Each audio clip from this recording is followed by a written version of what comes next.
Here is Jeff, the host of the Gridiron.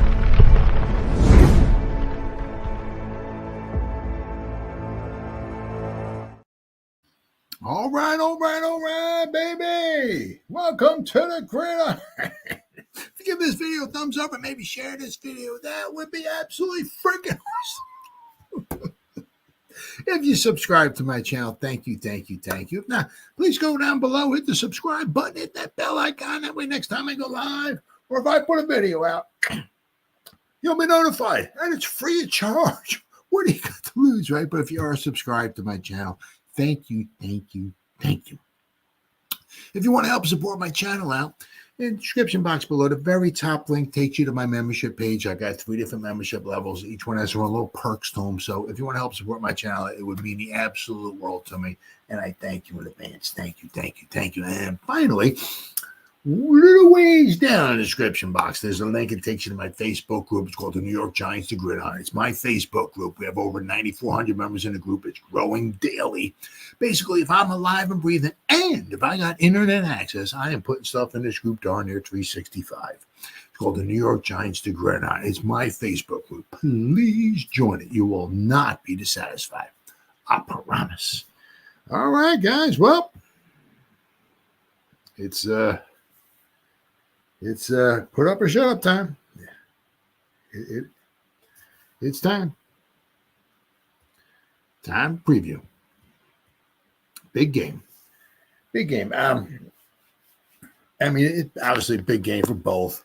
However, if the Eagles were to lose it, let's hope it would not be the end of the world for them. This is their first divisional game, right? They haven't played the Cowboys or the Commanders yet. And if they were to lose, they'd be 3-3. And I mean, it's gonna, as of right now, hey, 2 thumbs up to Commanders. Where to go? I didn't think they knew, like a new coach and all of that and everything. They brought in a bunch of new free agents and a rookie quarterback. To me, that's not like success overnight. Can it work out? Sure. I mean, brand new rookie quarterback, a bunch of new guys in there, and just, it's, I go win some football games. It's not always that easy. Well, so far, how they went, like, I think it was 2 games in a row without punting. It's like, really? Yeah, Giants defense is very good. Hasn't stopped it. As of right now, you got to give the Commanders a lot of credit, right? But I don't know if they're going to be running away with the division. But anyway, getting back to the Eagles, right? So, if they were to lose, right, it would not be the end of the season for them. It's not the end of the season for the Giants because obviously if we were to go to 2-5, still got 10 games to go.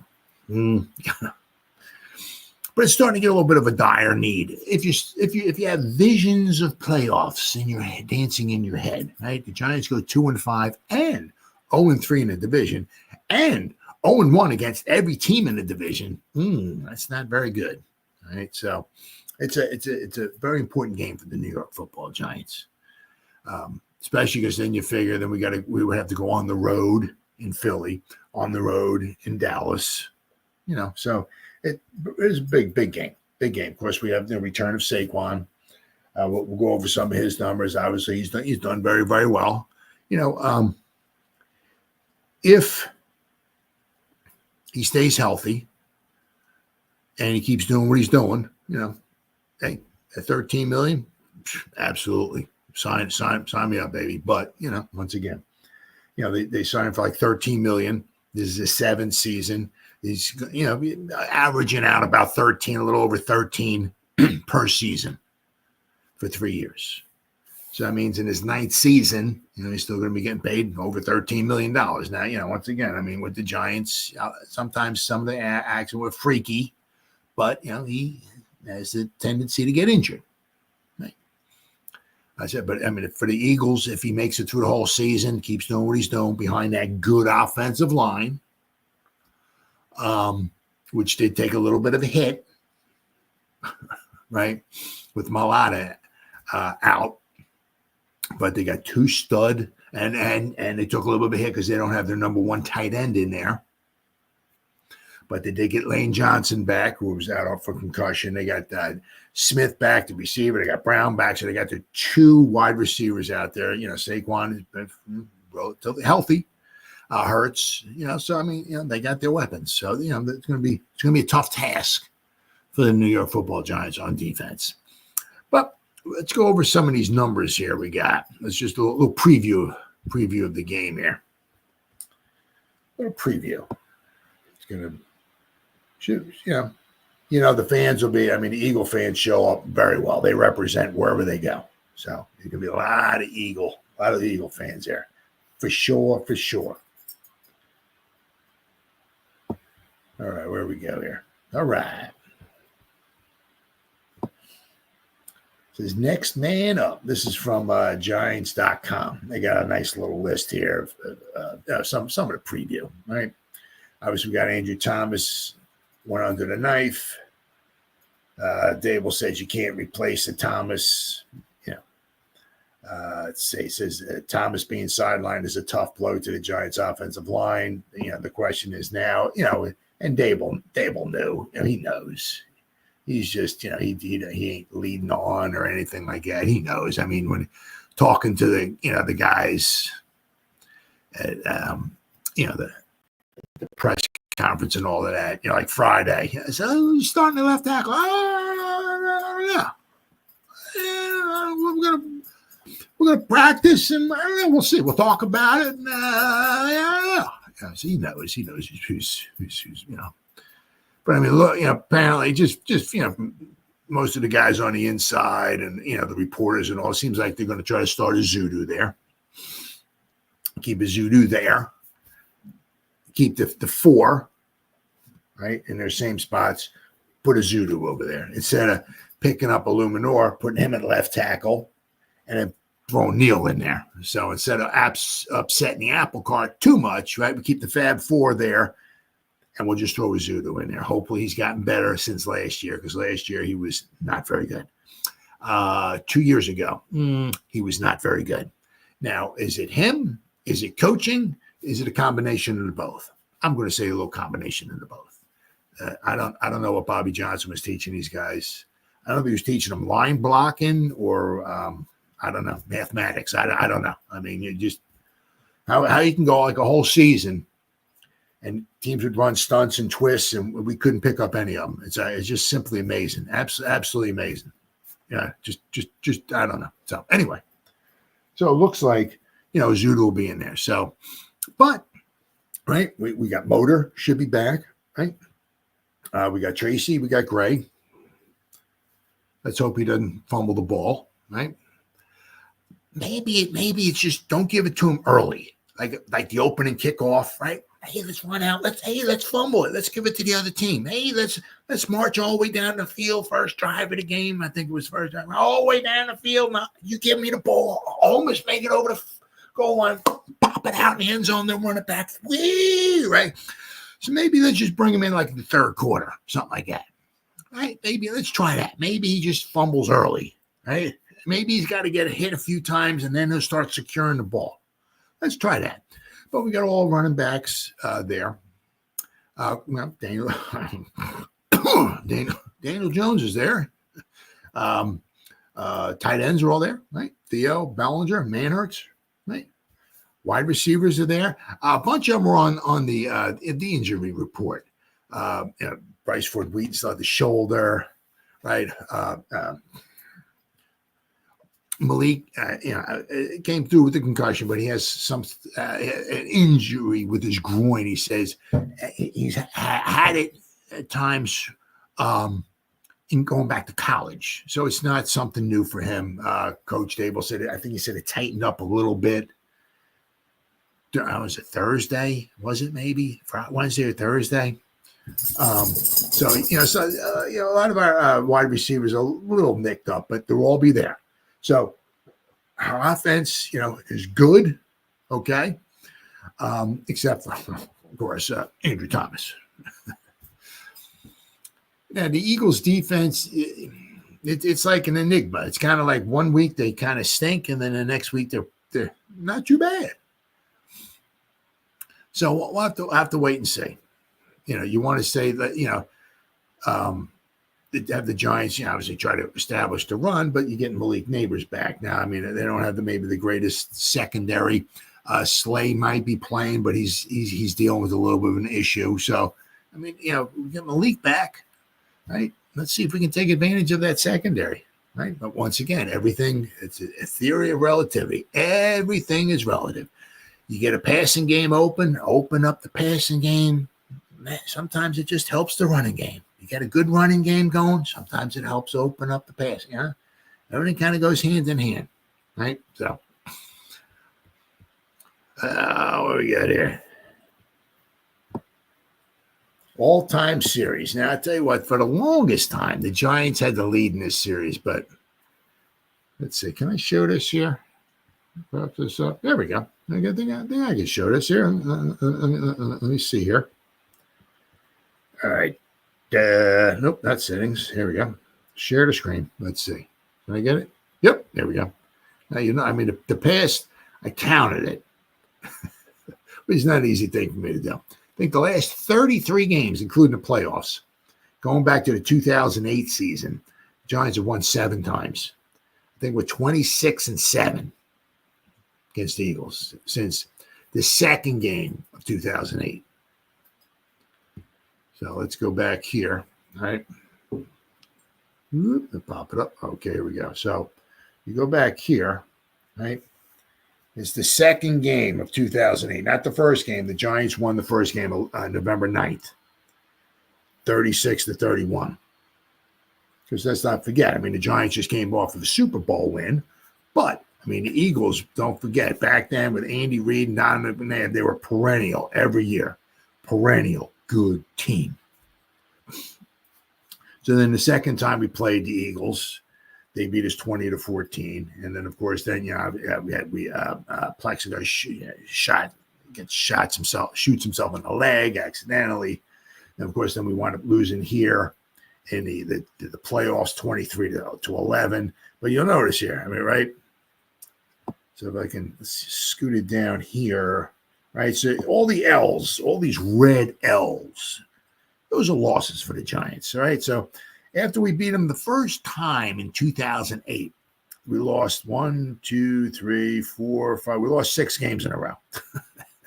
Then we finally won one in 2011. Then we lost a couple. Then we won one. Then we lost one, lost 1, 2, 3, 4. Then we won one. Right? And then we go here. I mean, it's been just atrocious. I mean, look at this. 1, 2, 3, 4, 5, 6, 7. We lost 8 in a row. Then we won 2 in a row. Then we lost 1, 2, 3, 4, 5. I think we won. Yeah, we won this one. Okay, so what do we got here? 1, 2, 3, 4, 5, 6, 7, 8, 9, 10, 11, 12, 13. They've won 13 of the past 16 games. I mean, yeah. And of course, 13 of the past 16, but of course, we just won the last one, 27-10. So it was they won 13 of the last 15 just before, it's like they have had our number.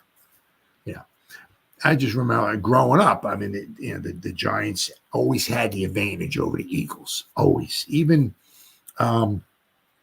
mid-70s to 81, second time we played them in 81, we finally snapped the streak. I think it was 11 games in a row we lost home, and the Giants still had an advantage over them. The Giants in the 60s had a better team than they did, had a better team in the 50s, had a better team in the 30s, had a better team most of the 40s, 47, 48, and 49. The Eagles went to 3 straight championship games. They lost in 47. They won in 48 and 49. So 47, 8, and 9, the Eagles had a better team than the Giants. But I mean, for the Eagles started in 1933. So the 30s, the Giants were better. Most of the 40s, the Giants were better. Most of the 50s, the 60s, the Giants were better. So the Giants had a huge advantage in the amount of games that they won head-to-head. But once the 70s started rolling around, the Eagles just started chipping away at that. They said they won 11 games in a row. I think it was the second game of 75. The Giants won the first game in the vet at Philly. And from the second game of 75 to the second game, I think it was maybe or so it was 11 or 12 games in a row of 81. 76 and 7 and 8 and 9, 81. Maybe it was 12 games in a row. The Eagles won. Eagles won a bunch of times in the 80s, even though we won Super Bowls, they still beat us a bunch. It was a lot of nip and tuck in the 90s. The Eagles were a very good team, as we've seen lately, and even in the early 2000s, because the Eagles went to 4 straight championship games with Andy Reid and Don McNabb. So the Eagles have been chipping away at that lead, and now they have a lead now. They're winning, 90? The Eagles have won 90 times to 86 for the Giants, and there have been 2 ties. The one I know of is the final game at Yankee Stadium in 73. The Giants they tied 23-23. Last second field goal by Pete Gogolak. He kicked it basically as time ran out. As this ball got snapped, I think the clock went down to 0. And I don't know if Snead was on the field holding the ball or not. I'm not sure. Whoever put the ball down, Gogolak kicked the tying field goal. It was 23-23. So I do know that one tie. But as we get the injury report, so there's 6 guys who were reported to be out. So I'm only seeing 5 here now, but anyway, the Giants got 2 guys out. They got the Hammer and Adoree Jackson is out with. Now he's got a neck injury. He had a calf. Now he's got a neck injury. So questionable. We got Belton with an illness. Burns with a groin, and Sexy Dexy with the hip. So we only got 5 guys listed. So that's good. Now we're not sure with Belton, but Belton is, he's he's a backup guy, but he plays a lot on special teams too. So let's hope he's over the illness. Now, as I said, I don't know what the illness is. A couple of years ago, it used to be COVID. If it was COVID, it was like, well, he's got to, quarantine him and this, that. The guy was he'll be out a few days, this, that, and the other thing. So I don't know what it is. We're not sure. But Burnsy and Sexy Dex, Burnsy's got the groin and Sexy Dexy's got the hip. But both those guys, I'm playing. So you expect those guys to go. So that's a huge advantage. So the Giants pretty much have, if we look at the defense, right, we got Newman, right, and we got Pinnock. We got Andrew Phillips, we got Banks, we got Flott, right? We got Sexy Dexy, we got Burns, Ojulari, and Nacho, DJ Davidson. So we're pretty good there. Linebackers, right? We got McFadden, Isaiah Simmons, maybe. Now, he might be somebody to keep an eye on. Maybe if we're going to have somebody in there, maybe Spine Hurts, right? And of course, we got a carry case. So, we're not doing too bad. The thing is, they did elevate Tolman Fox off the practice squad, right? Because obviously, Kayvon's not going to be there. So we got Aziz and we got Burnsy, who's going to, when those guys need a little bit of a rest, who's going to go in there, right? But so they did elevate Tolman Fox from the practice squad. So, but other than that, we don't have Kayvon, okay, and we don't have Andrew Thomas. So we lost a couple heavy hitters, but for the most part, most of our guys are going to be ready to rock and roll. Same thing with the Eagles. They said they got like Goddard's out, Mulata's out, Byron Young with a hamstring and defensive tackle, he's out. Slay is questionable with a knee, and Eli Ricks, cornerback, with a groin. So they got 2 cornerbacks who are a little nicked up. Even if they play, they still got some issues with them. So the Giants could, take advantage of that secondary. Let's see. So I talked about, the divisional matchup. I said that, the Eagles haven't played anybody yet in the division. The Giants lost a tough one to the Commanders. They could have won that one. Giants lost a tough one to the Cowboys. Not should have won that one. They could have won that one. Right? The Commanders was more of a coulda, shoulda won game. I mean, if the Giants actually had a field goal kicker, right, what a concept. Quite possibly would have won that game. Also, the drop pass by Malik Neighbors at the end down there, kind of, I think, hit him like, I guess, in a bad spot. I guess it hit him in the hands. I guess, I don't know. You're not supposed to hit him in the hand. He dropped the ball. Would have kept the drive alive. But Neighbors obviously clears concussion protocol. Now, if you look at the replay of that was quite a shot he took. Not a shot, but landing took a shot. I mean, she was trying to corral that pass in. It was obviously out of bounds. He had a hard time but you look at it, his head hit. And he was talking, he said, I don't remember anything. He said, I remember Daniel Jones throwing the ball, but I don't remember nothing else after that. I think he said this is his first concussion ever. So he will be wearing, I think, a different helmet, if I remember, because he was talking to the reporters and everything like that. And I think he said something happened to that helmet. I've got bent or something or whatever. But I think he might be wearing a new style helmet, which might also supposed to help protect his head a little bit better too. So that's a plus, right? I don't know if he's going to be wearing one of those caps on or anything like that, but I do think he might be wearing a new style of helmet, which once again, help his noggin. Now, as I said, this is his first concussion. Obviously, you don't want ever anybody. I can't stand the Eagles, but I don't even want anybody on the Eagles even get an ingrown toenail. Absolutely nothing. Unfortunately, this football stuff happens. But at least with Malik, this is his first concussion.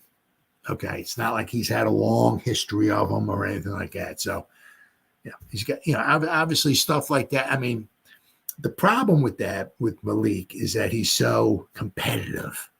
You know what I mean? It's just, it's inside of him. He hates to lose more than he wants to win, and that's what Daboll wants that.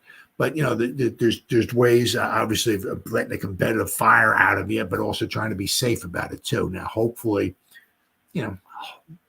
see, the thing is like that with a ball like that, and you leave your feet, or you got your feet, you're trying to keep maybe your feet in balance, and you're extending your arms and all that.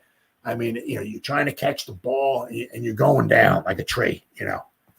What's stopping you? You're trying to catch the, especially if you're trying to corral it while you're almost on the ground. It's almost impossible to try to grab it, like maybe one arm, pull one arm in and hold yourself. I mean, but he has to be a little more careful going forward, because that's something you don't want to have an issue with going forward. But thank goodness he'll be back, because the guy's special. You got it.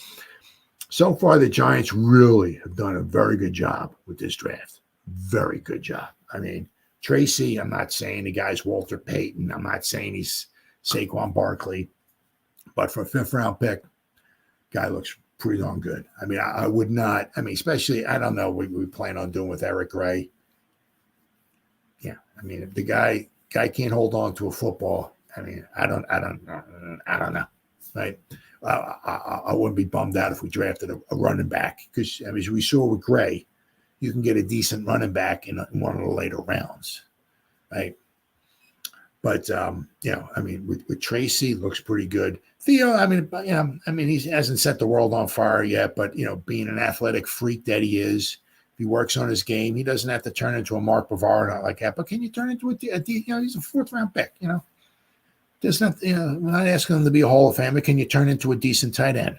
Right? I would like to see the Giants, like, maybe, it's going to be tough, right? What are we doing with Daniel Jones? Right? Are we getting rid of him? Well, then we got to replace him. Is his replacement on the roster? Is Drew Lock or Tommy Chicken Cutler Parmesan? Is he Daniel Jones? Is he Daniel Jones's replacement? So if not, where are we getting a replacement? Are we getting early in the draft, round one? Is there, I don't know. Is there a free agent we can? I I don't know. I'll have to wait and see. But I would like to see the Giants get, we need another weapon. Wouldn't be bad if we got another, maybe like another receiving weapon, like maybe like, we were supposed to have Waller. Right? I think we had Waller for, was it 3 years? I think so. This would have been a second year, but it is what it is. But speaking of receiving tight ends, doing very well. Speaking of rookie receiving tight ends who are doing very well, we're going to talk about one toward the end of our program here.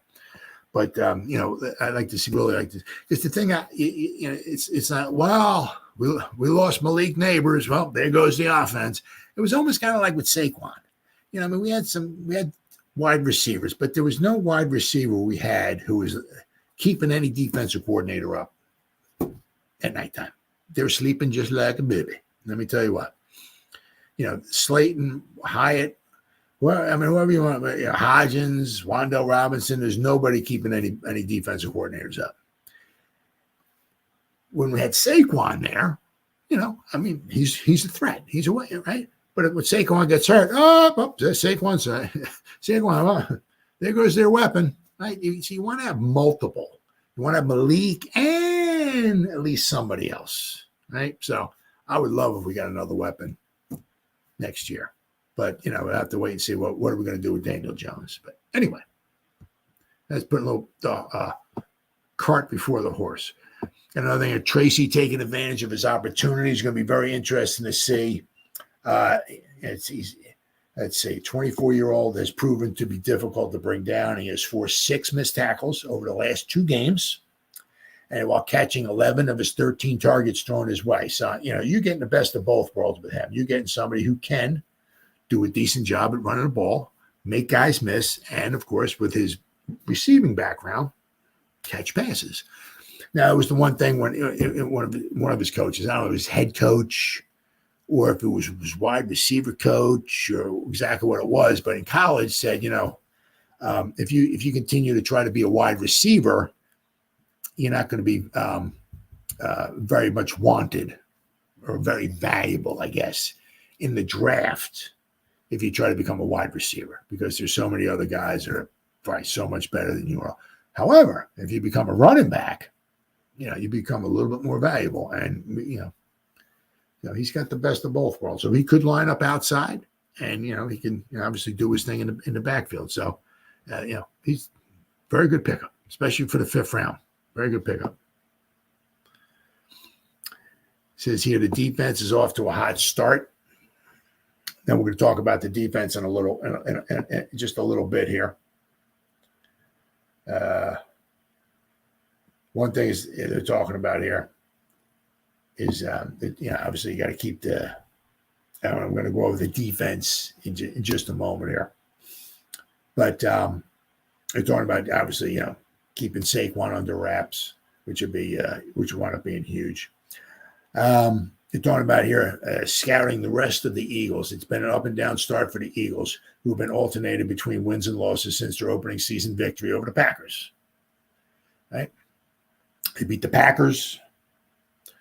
They lost to the Falcons. They beat the Saints. They got killed by the Bucs. Then they beat the Browns. So 1-1, lose 1, win 1, lose 1, win. So we keep going by that way, right? They're due for a loss. Sign me up for that. Let's see. After scoring 34 points in week 1, Philadelphia has failed to top 21 points in each of the last 4 games. And of course, they also had a week 5 bye. So the Eagles offense enters the matchup ranking 18th in points scored, but 10th in yards gained. So they move the ball, but they have not been able to punch it in. They're tied. I think their offense is tied, with the Giants. I think red zone efficiency. I think they're both 44%. I think it is as far as scoring touchdowns in the red zone. It's not very good. Not very good at all. Hurts has completed 67.5% of his passes, has 1,194 yards, 6 touchdowns, and 4 interceptions. They've turned the ball over too. That would be huge for the Giants. He has a passer rating of 92.2. He's also fumbled the ball 5 times through 5 games. Since the start of 2023, Hurts leads the NFL with 27 turnovers, 19 interceptions, and lost 8 fumbles. Let's see. And of course, they talk about after both players missed time earlier this season, A.J. Brown and Devontae Smith both returned for the team's Week 6 victory over the Browns. Brown led the team with 6 receptions, 116 yards, and a touchdown, while Smith caught 3 passes for 64 yards and a touchdown. Dallas Goedert left the game early due to a hamstring injury and has been ruled out for this week's game here. Let's see. The Eagles will be without starting tackle John Mailata. Expects him to be out for at least a couple weeks with his hamstring. Now, we talk about here the Eagles with their defense. Moving over to the defense, Eagles defense currently ranks 14th in points and 20th in yards allowed.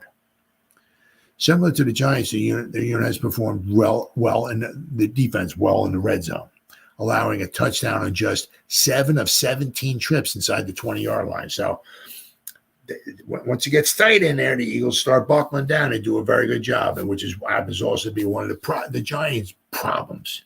So the Eagles defense elevates what's in the red zone, and the Giants offense kind of, I guess, deflates what's in the red zone. So Giants could have a hard time scoring in the red zone.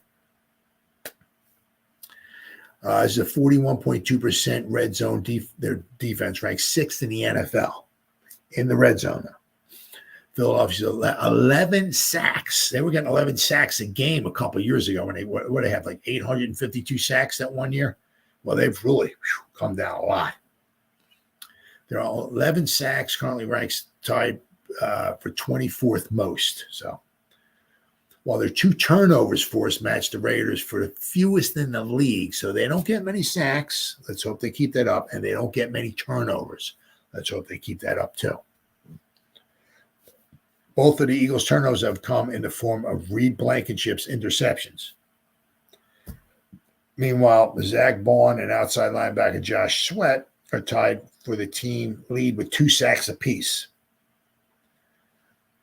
Quinion Mitchell leads the team with 6 passes defensed. Fellow rookie defensive back Cooper DeJean started the first game for the Eagles this past Sunday and notched 6 total tackles. Philadelphia also boasts a talented group of defensive tackles with Carter and Jordan Davis and Milton Williams, who have 8 combined for 8 tackles for loss this year. So, if they're can be their defensive tackles can be a load. Certainly can be a load without question. All right, so let's talk a little bit about the Eagles offense versus the Giants defense. And last night, the video I did, we were talking about the Giants offense versus the Eagles defense. So now let's talk a little bit about the Eagles side of the ball. And, they can be, they got the weapons. They got they certainly, without question, they got the weapons. The Giants defense is off to obviously let's say Giants defense, really doing good. Even look at the Viking game. Only gave up 21. The defense only gave up 21 points. The other 7 was a pick 6. Right. Giants defense coming off perhaps its most impressive performance of the season. The Bengals entered Sunday Night Football with at least 33 points and 23 first downs in each of their previous 3 games, along with an average of 417 total yards of offense. Cincinnati also ranked as a top 5 unit in both third down and red zone offense, while the Giants held the Bengals to just 17 points, 304 total yards of offense, and just 13 first downs. And, of course, somehow the Giants managed to find a way to lose. All of which were their lowest total since their Week 1 loss to the Patriots. Actually, their Week 1 loss to the Patriots, it just goes to show you how a play here or a play there, I don't remember who the guy was, but somebody caught a pass from Burrow. He was running it in. He was about like at the 1-yard line, and one of the guys from the Patriots punched the ball out. Patriots got the ball going, first down, going the other way. whatever. If he covered the ball up or whatever, or right? If the Bengals would have scored, because I think they lost 15-10. So if the Bengals would have scored there, quite possibly they win the game, and whatever. But I mean, the Patriots held them under wrap. They really did a good job. Let's see. A big reason for the defense's success has been our pass rush. The Giants have registered 26 sacks through the first 6 games, obviously more, which is 4 more than any other team out there. Of course, we got Sexy Dexy leading the way. Right, he's off to the best start of his career. I think he's a half a sack behind Hutchinson, who obviously won't be getting any more sacks the rest of the season because sadly, unfortunately, he's injured. So, but And also, look for Sexy to be a little more disruptive than maybe he has been previously, because Kelsey's not there anymore. Kelsey was an undersized center, but just whatever his athletic ability, whatever, with blocking angles and all that stuff. He's just a phenomenal center, and the Eagles are certainly going to want to miss him, but Sexy's not going to be missing him, I can tell you that much. So look for Sexy to be a little more disruptive than maybe he has been in the past, because ever since Sexy's been with the Giants, Kelsey was with the Eagles. Well, Kelsey is no mas. So, and Sexy's still here in the prime of his career. So look for Sexy to be a little disruptive. Or also, look for the Eagles maybe to do a lot more double teaming, like what the Cowboys did against Sexy, right? But then if that winds up being the case, that leaves a lot of one-on-ones on the other guys, and they gotta make a play. They gotta take care of business. Ojulari is stepping up, looking huge. Hopefully he can stay healthy. Would be fantastic, if he could stay healthy while Kayvon works his way back, right? That would be fantastic. Ojulari's, one of his problems is that, he just winds up getting injured a lot. So hopefully he can stay healthy, because, whoever goes up against their left tackle could have a really good game. Whoever goes up against their right tackle, future Hall of Famer Lane Johnson, ain't going to get much. Guy's really good. Guy's been, once again, between Johnson and Kelsey, they had the 2 future Hall of Famers, without question, to me. Anyway, Johnson's been around since like 2013, I think, somewhere around there. He was like the number 3 pick, I think, in the draft, 3 or 4, something. They took him early, and he's paid huge dividends. So, he'll be around probably for another few years for it. But it was like his 11th, 12th season or so. So, he'll only be playing so much longer. But because when he goes, that'll be a huge loss for the Eagles. So, but the thing is with the Eagles, it's guys Jeff, and it starts with an S. I can never remember because I'm an idiot. Their offensive line coach, the Eagles. Whew. If I had 3 thumbs, I'd give him 3 thumbs up. The guy is freaking good. Freaking good. They've had him for a long time. So. All right, what else we got? I said Ojulari stepping up. Containing the Phillies running game. Yeah. McFadden ranks second on the team in total tackles with 36. Okereke is right behind him with 35. Both players have forced a fumble and also recovered a fumble. While also being factors in the pass rush, they each have 1.5 sacks on the season. So, let's see. The Giants enter Week 7 ranked 15th in the league with 116 rushing yards allowed per game. While their 3 rushing touchdowns, though, allowed are tied for the 5th fewest. So the Giants are going to need the 2 linebackers to bring their A game this Sunday, going up against the Eagles. Obviously, Saquon, who has led the way with the Eagles with 91 rushing attempts and 482 yards and 4 touchdowns. But Jalen Hurts also has his legs. He has 196 yards and 2 touchdowns on the ground as well. So, but the thing is with Saquon, he's got 91 rushes for 482 yards. He's had three long runs. He's had like a 60-plus yard, or another one was almost 60 yards, and he had one like for 35 yards. So he's had like 100 150 yards rushing on 3 carries. You can't do it, but I'm saying if you would take those 3 carries away, I mean, he's averaging maybe about 4 yards a carry. Let's see. Let's take that away. If I can do any kind of, so say about 90 rushes for 300 and something. I mean, you take those 3 long runs away. The one was it's like a 65-yarder against the Saints, which basically won him the game. He has another 59-yarder and like a 34-yarder or something. So if you take those 3 away, he's averaging probably less than 4 yards a carry. So the Giants, what it talks about there, their linebacker got to bring their A game. You got to fill the gaps, right? Men to the ball, because he can still do it. You give him a crease and he can go. He's done it. Multiple times this year. He's had 2 real long runs. The Giants, and you can't let your guard down, especially as you get later on in the game. You think you got him bottled up. You think you got him, as the game goes along, the defense gets tired. All he needs is a little bit of a crease and he can go. So, and he's going to want to do some special things. At least one nice run he's going to want to do. Because it's like just to shove it in the Giants' face. Oh, yeah, you don't want me? Okay. No problem. Okay. Don't bother me, no. So and of course,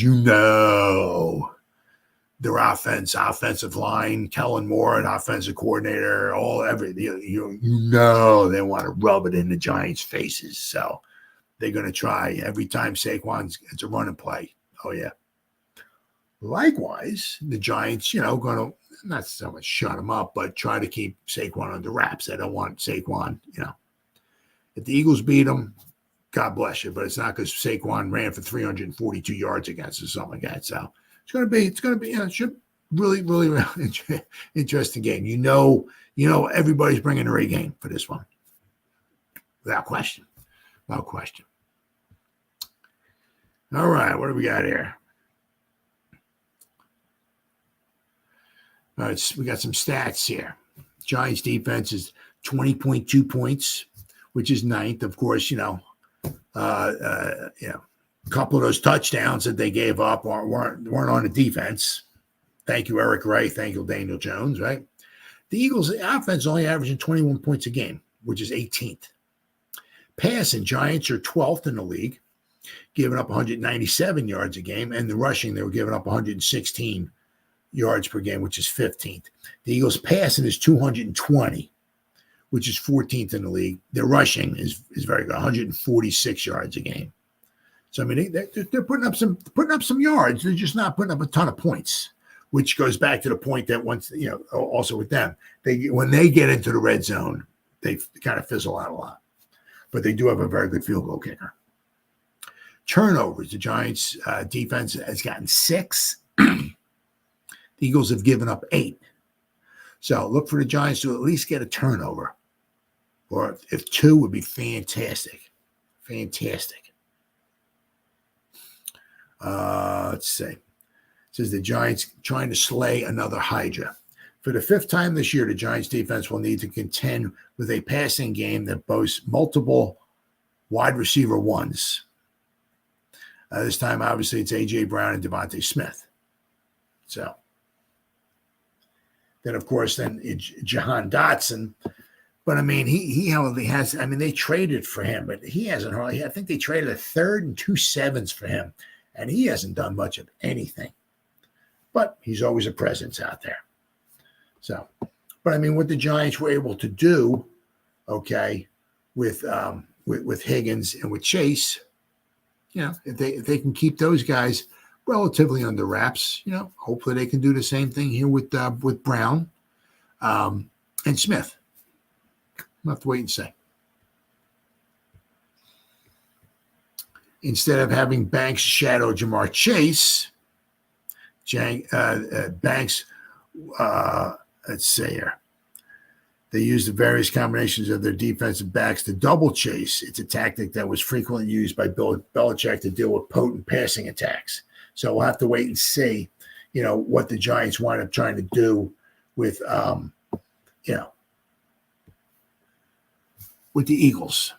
Do they pick and choose who they, obviously who they're going to, because you only can really kind of like double team one guy, right? On it, so let's see who do they want to pick and choose in to double. I'll have to wait and see. The big question is with Goddard dealing with a hamstring injury. Is Dotson, the third-year receiver, was believed to have wide receiver one potential coming out of Penn State, but hasn't consistently played to his potential. And one of the reasons why the Commanders traded him. Right? The Eagles will want to get the ball to Brown and Smith early and often, but the Giants should be ready for plays designed to get Dotson the ball. Then it could fall on Drew Phillips or safety like Jason Pinnock to hold up on one-on-one matchups. So, and of course, they talk about here about slowing down Saquon. Giant fans are well aware of what Barkley is capable of doing when he's healthy. He will almost always be among the best athletes on the field wherever he plays, and is capable of breaking off game-changing plays anytime he touches the ball. Yep, try to keep rally to the ball, right? Don't over pursue. Don't leave a gap, or thus, right? Got to keep your stay within your gaps. The Giants' defensive front will obviously be the foundation of their run defense. Obviously, the Giants' defensive linemen will need to temper their aggression and work to hold their blocks and set a strong edge up front. Yeah, you can't just go crashing down. Oh, Saquon's going in the middle. Let's all run to the middle. Oh, there he goes around the outside. Hey, there's nobody out there. Why? Well, because I'm in here. I'm supposed to be setting the edge, and I'm in the middle here, and there goes Saquon. Wow. That guy can run. Look at him. Well, 78-yard touchdown. Well, there you go. I guess I should have kept the edge. So set the edge, hold your blocks, maintain your gaps, and don't over pursue. I know it's so easy to say, right? Much of the news cycle in the Giants' land is going to be devoted to the loss of Andrew Thomas. Yeah, so. But, as I said, we're talking about Mailata being out, but reserve lineman Fred Johnson will be on the field in relief of Mailata. Johnson has a fair amount of experience. Yes, he does. Having played in 50 games and started in 9, he's played 110 snaps at right tackle this year while Lane Johnson dealt with a concussion. Johnson played 53 snaps against the Saints, 57 against Tampa Bay, and then 13 snaps against the Browns. Over that span, he's given up 2 sacks and has been penalized twice. Johnson's 6'7", 330 pounds. Big dude. He's a powerful run blocker, but appears limited as a pass protector. So as we saw last week, you put Burns against against Johnson. And Aziz, so you have to wait and see who they're going to pick and choose. Who they're going to want to put against Lane Johnson, who's basically going to get nullified. Right? Lane Johnson's going to nullify pretty much whoever we have out there. Right? So who do you want to take advantage of with their backup left tackle in there? So whoever you choose to do that, could possibly have a field day. Now the thing is that, if who we put up against their backup left tackle, right? I mean, are they going to leave somebody in to try to help block there and double team sex? That's might be you can like double team somebody, but you're going to have to maybe pick your poison. So if they decide to double team sexy, whoever goes up against their left tackle, their backup left tackle could have a huge game. It could have multiple sacks. So keep an eye on that. As I said, because whoever's going up against Lane Johnson, he's going to pretty much nullify you. Right? It's going to be like one guy wiping another guy out because Lane Johnson's just that good. So I'll have to keep an eye on that. But the the Giants defense, it's going to be like the same thing as last week. You're obviously going to give up some points. You can't let him go off on you. And obviously our offense is going to have to score some points. I mean, once again, if you told me right now, if this was a day later and you said the Giants just gave up 17 points to the Eagles, where do I sign? The same thing with the Bengals. Jeff, we're only going to give up 17 points to the Bengals. Where do I sign? 10 ways to Tuesday, baby. Sign me up for that. Same thing with the Eagles. We're only going to give up, or even 20 points. Sign me up. The offense has got to score some points. Obviously, it's the team game, right? Yeah. They're going to score some points. They got phenomenal players. Really, really good, phenomenal players. Good offensive line. Right? They're going to score some points. Right? But we got to score some points, too. No kidding, right? All right.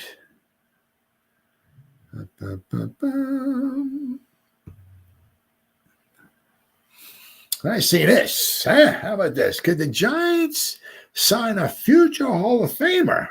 Oh, so you tell me we got a chance, to replace Thomas. Well, there's somebody out there who's missed a lot of time over the past 4 years who's still out there. But I don't. Well, I have to wait and see. The thing is, whoever, it would just wind up being like if he even comes in, I mean, it would be like a 1 year kind of thing. But it just sounds weird that David Bakhtiari and the Green Bay Packers are not tied at the whatever. It's like, he's not on the team no more. No, well, they let him go. Of course, he's had just past 4 years, he's had a ton of injuries. Bakhtiari last year was placed on injury reserve on September 28th with a knee injury. He played one game last year. In October 2023, it was announced that he would miss the remainder of the season due to surgery on his knee. On March 11th of this year, Bakhtiari was released by the Packers after 11 seasons. What do we got here? Oh, wait, hold on. So this is I'm just looking off of Wikipedia here. Now, if you look at his first 7 seasons from 2013 to 2019, right? 1, 2, 3, 4, 5, 6, 7. First 7 seasons, he missed 6 games. Just a model of consistency. His past 4 years, 2020, 21, 22, 23, he's missed 2020. He missed 4 games. 2021, he only played 1 game. He missed 16 games. 2022, he missed 6 games. Last year, he missed 16 games. So, 16, 32, 38.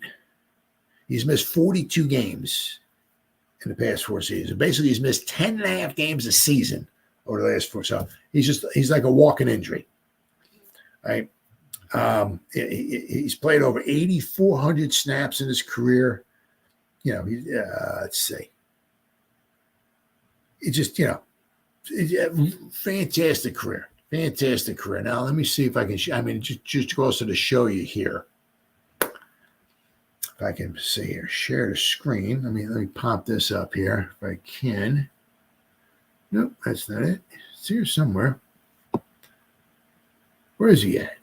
Oh, here we go. Share the screen. All right. Now, he's, look at these grades. These grades are just like unbelievable. His pass blocking is just straight up silly. Just silly, I tell you. Look at this. 2023, when he only played the 1 game, but his pass block was an 89, then an 87, a 72. This 1 year only played 1 game too. 27 snaps, that was it. So he was out there injured, right? So he had said, but look at this. The pass block rates 91, 89.8, it's almost a 90, 93.6, 94.6, 93.7. Jesus Christmas, Batman. His overall grade. His run blocking is very good as well, but his pass blocking is just unbelievable. You look at his first 3 years, he gave up 20 sacks. His final whatever, right? He's only given up 12 sacks. Right? His first 3, his first year he gave up 10 sacks. He gave up 7, and then after that it's just been very sparse, right? But look at these grades. It's 2020. He played. He played 12 games. He rated out 91.8. I mean, that's crazy. At a tackle. 79, 88.9, 87.7, 86.6. Just phenomenal grades. Phenomenal grades. So, man, let me stop sharing it. Okay. So fantastic grades. And you can get them on the cheap. I'm going to read this article here. But, I mean, I don't know if the Giants are going to want to. Yeah, it's just going to be like a 1 year kind of thing. I'm sure the Giants have thought of it, but it looks like they're going to try to roll with their own players, right? But I got this here. Could the Giants sign a future Hall of Fame left tackle following Andrew Thomas's injury? But it did say here, okay, head coach Brian Daboll told reporters that the team could potentially sign a veteran left tackle in free agency to help offset the loss of Thomas. One highly accomplished free agent left tackle stands out as an intriguing option for the G-men to pursue. Interesting. Could the Giants sign veteran left tackle David Bakhtiari? So you're telling me we got a chance, huh? Green Bay Packers legend David Bakhtiari is a free agent this season after an incredible 11-year run in Wisconsin. The 3-time Pro Bowler and 2-time first-team All-Pro will receive Hall of Fame consideration at the end of his career. Absolutely. Despite not playing a snap yet this season, Bakhtiari's career doesn't seem to be ready to come to a close just yet. Back in June, it was reported that Bakhtiari still wants to play another couple years in the NFL. However, despite his resume and his desire to continue playing, Bakhtiari went unsigned in free agency this offseason. It's got to be, I'm assuming injury related, I mean, unless he's coming off that and he's saying, I want at least $10 million a year. So I don't know. That I don't know. But Bakhtiari is still a free agent 6 weeks through the regular season and stands out as the most accomplished free agent offensive lineman available. Giants consider signing Bakhtiari and securing quarterback Daniel Jones' blindside. The one thing you got, he's not in game shape. However, he's not banged up, though, either. Although he could be obviously a little rusty coming off of his surgeries and not, I'm sure he's keeping in shape and all and everything like that, but it's a little different. You keeping yourself in shape compared to being in game shape. But, however, they must also consider Bakhtiari's injury history, as I just went over. He's missed over 40 games the last 4 seasons, which is the primary reason he has yet to sign a new deal. Now, obviously, I don't know. I don't know if other teams brought him in, kicked the tires on him, maybe had their doctors check him out or whatever. I don't know, right? But, it's, you don't have somebody with his, experience, his expertise and all that, just wandering the streets without other teams. Everybody knows he's out there still. Sometimes there's a reason why he hasn't been brought in. So, let's see. Bakhtiari is obviously a free agent.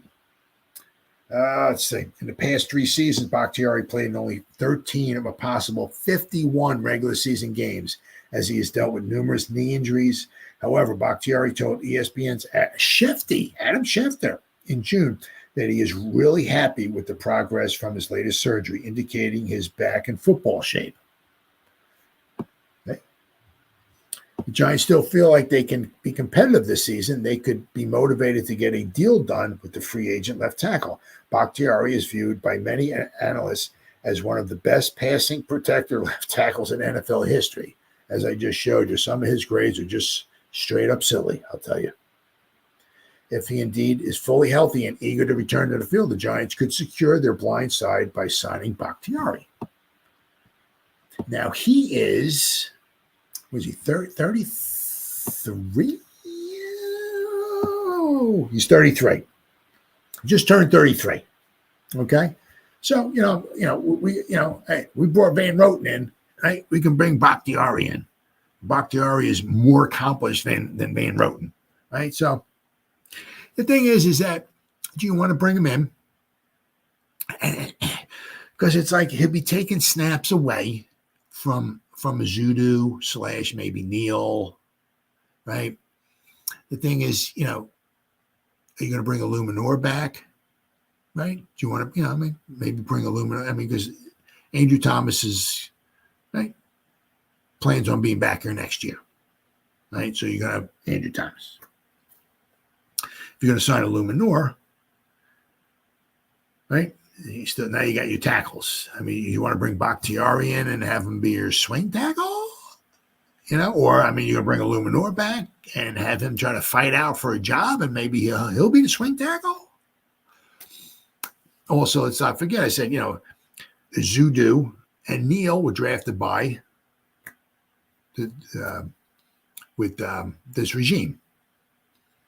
I'm sure they still want to kick the tires on those guys before maybe they put them on the practice squad or whatever, let them go, kick them to the curb, whatever they want. It's with Evan Neal, they're going to want to know, is because they're going to know by next season, they're going to need to know if they're going to pick up his 5th-year option. Is this guy worth somebody we want to have around? So it's kind of tough to, bring in a guy like Bakhtiari who might only be here for a year, right? And he would be taking valuable snaps from Zudu or maybe valuable snaps from Neal, whatever, right? And these are the guys you want to develop and see, were these guys worth keeping around? These guys we drafted, are they worth us keeping around? And you said, you bring Bakhtiari in, he might be here and gone next year and taking snaps away from those guys, because Bakhtiari is going to be gone. There's a chance that if Neal and Azudu work out, those could be some of our linemen for the future, right? So, do they know Bakhtiari's out there? Absolutely. Of course, everybody knows he's out there, right? But, are they going to bring him in? We'll have to wait and see. The thing is also, it's kind of, you're going to bring him in. Especially, I hope it's not. But I'm saying if we wind up like losing to the Eagles and we maybe lose maybe to the Steelers or whatever, something, we start, the season starts kind of going down, right? It's better off. Let's get our guys in there. Let's get these guys some valuable snaps so we can evaluate Zudu and Neal and all that in the offseason. And, let's see where we want to go, especially in the draft. We need to draft another offensive lineman or whatever like that. But I could see the Giants maybe trying to bring him in, Bakhtiari in, if the Giants were, just maybe, a left tackle away from knocking on the Super Bowl door or something like that. Or if they had Giants had Super Bowl aspirations this year, right? We lost Andrew Thomas. Now we got, we'll let go. Andrew Thomas is injured. Let's bring Bakhtiari in. Maybe he can solidify that left tackle for us, and maybe we can just keep this train rolling. But, they're going to bring him in. Once again, it's always one of those things that, it's always a possibility, but I kind of doubt it.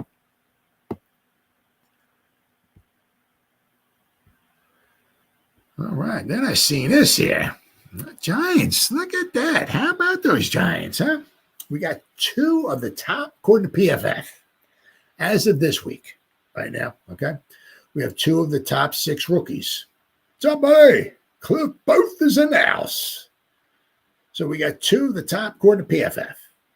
And it's pretty impressive because, Phillips was injured.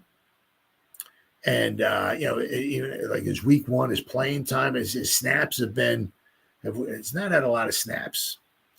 And of course, Malik has missed 2 games, right? But according to PFF, the Giants have 2 of the top 6.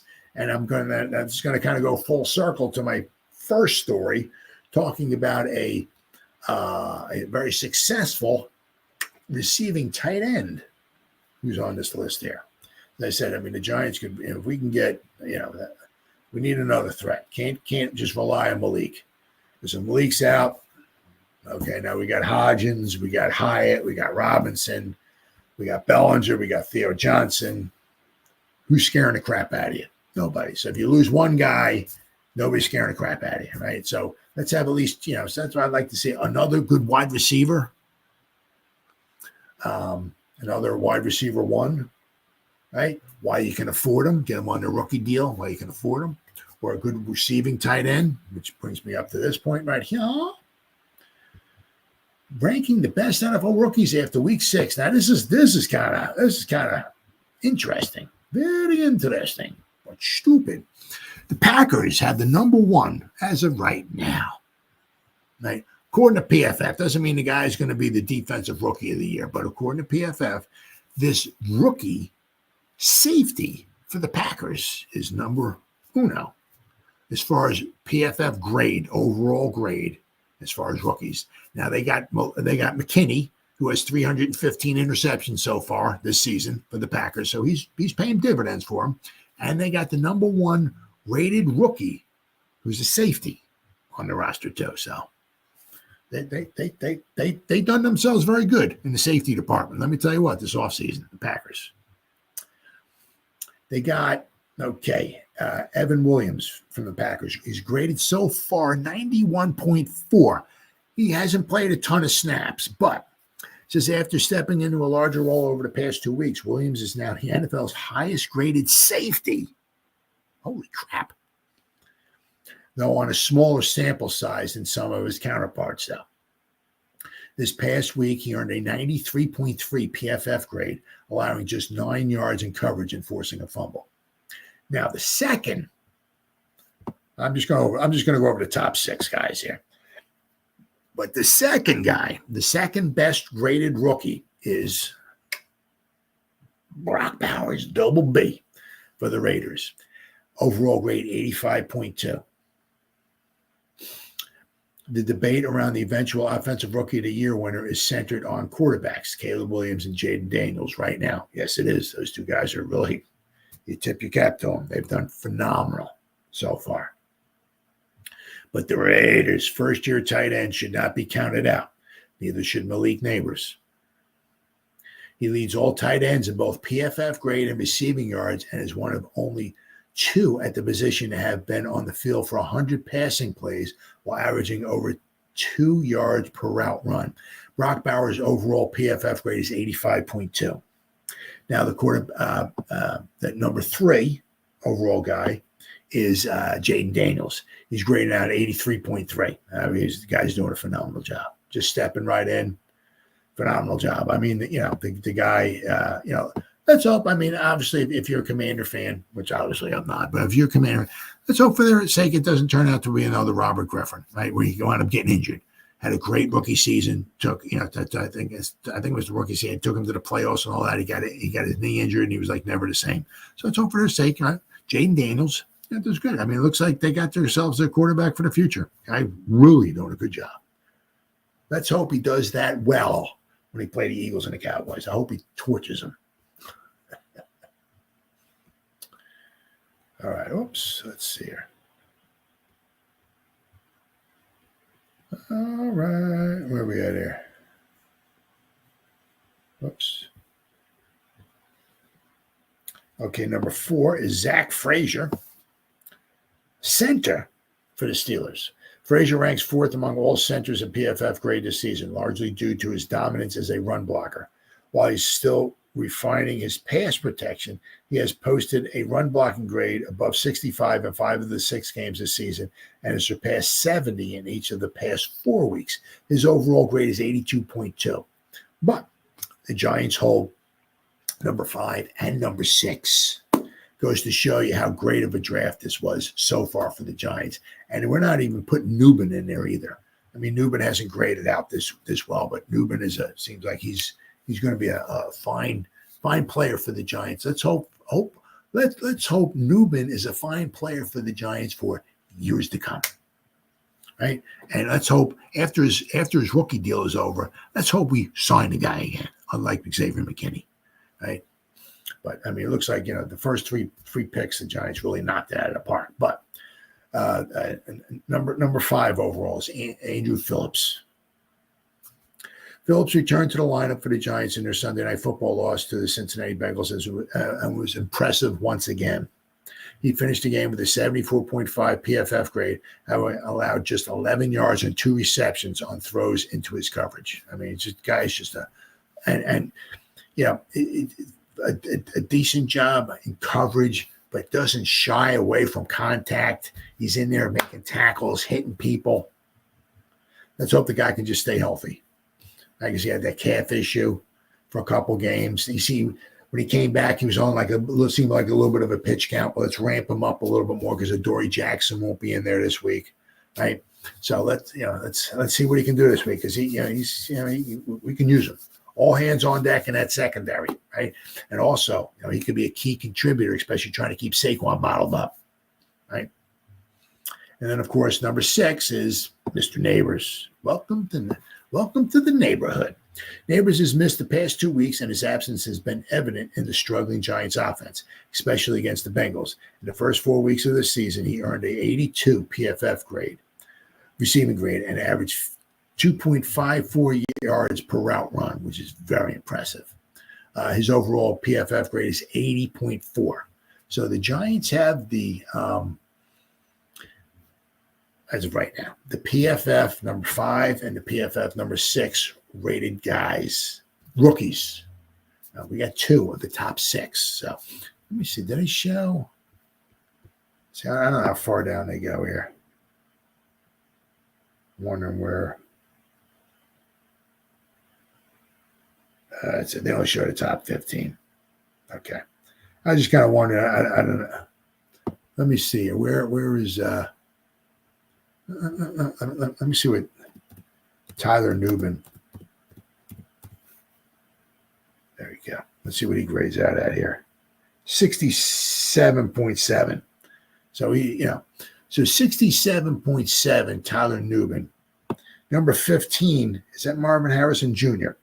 76.9. So 67.7. So he would probably be in the 30s or something like that. But, if you look at it, as far as rookies being graded, the Giants got 2 as of right now, only after 6 weeks, right? But the Giants got 2 of the top 6 PFF rated rookies. And if you throw Nubin in there, we got 3 of the top maybe 30 rated by PFF. That's all it is, PFF. So tell you what, the Giants did a fantastic job with their first 3 picks. And as I said, you see what Tracy is. Not saying the guys, Barry Sanders, Emmitt Smith, nothing like that, but it looks like a real good, solid pick for the Giants in the 5th round. And if Theo Johnson can work on his craft and, get a little bit better as time goes by, work on his blocking, but also work on, his receiving and route running and all that, the Giants looks like they might have picked themselves up a fantastic tight end in the 4th round as well. All right, guys, been 1 hour and 13 minutes. Whoever spent any time listening to me live, thank you. Or if anybody's going to spend any time watching the replay this, once again, thank you so much from the bottom of my heart. It means the world to me. As always, you guys stay safe out there and go Giants. Woo! Oh, yeah.